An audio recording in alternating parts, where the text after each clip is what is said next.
And we'll be one of the things we like to do here is give news articles that are in the weekly paper. And this week, we had a really good article here about atheists takes concern to the White House staff. The Clinton administration hosted what is believed to be the first formal White House meeting between an organized atheist group and a representatives of the president this month. Ron Barrios, spokesman for the American Atheists, an Austin-based group, called the meeting very positive. First step toward informing the White House about what his organization say are civil rights violations against non-believers. Barrios said it was the first time members of this organization had met with the White House officials.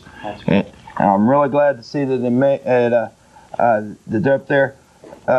It's rather long. I don't want to go through the whole thing, but they also made it known our feelings about RFA, so we would like to thank American Atheists for getting in there, representing us all. We are Atheist Community of Austin, but we like working with other atheists and everything else. So we do. Ellen Johnson, right? Is her name? Yes, the president. The president was right there, and the whole group, I think, put a good face to atheists in general there. Right. We contrast a lot with the Bush administration and George Bush, who said atheists weren't to be considered citizens of America. So yes, so we do thank Clinton for keeping an open mind there. Yes.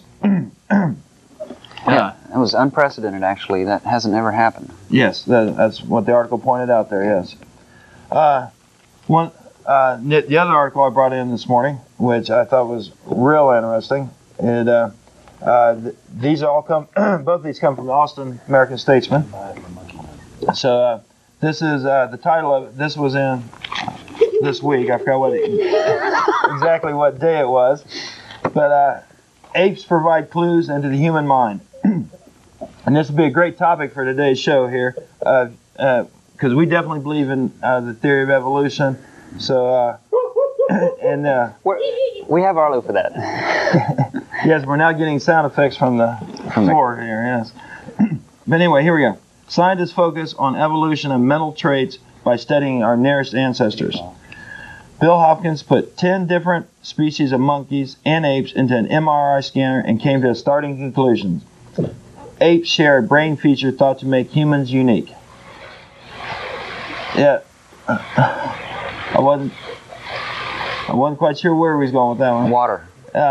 Fellow scientist Franz de Waal sees roots of condemnation in Banaboo named Kerouet, who spotted zookeepers turning on water valves and realized that they would flood a nearby moat where an infant apes were playing.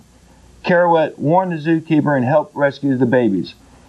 I think that's really interesting that the ape could actually put that all together there and then still be able to communicate to the zookeeper that that his relatives were in danger. Right.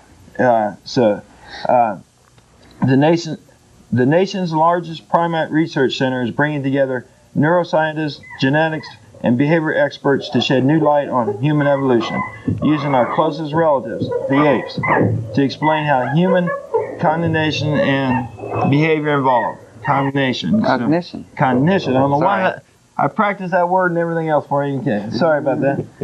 By understanding chimps, maybe we'll understand ourselves a wee bit better, explained Tom Ansel, chief of Yerkes Regional Primate Center, which is setting up the Living Links Project on human evolution.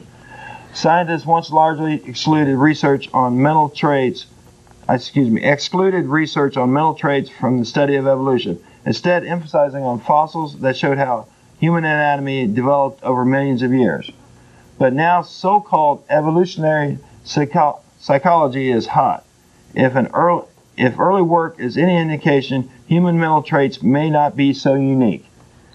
Tom Hopkins' findings that apes are left brain like humans, or de Waal's experiments that suggest that certain primates developed frameworks for morality. It is a controversial field, but one that should help generate new insight into why the mind was organized the way it was, says Mark Hauser, whose researches evolutionary neurobiology at Harvard University. This is a well-respected scientist here saying something we said, I think, down here, that morality is an evolutionary trait that can be passed on down the line.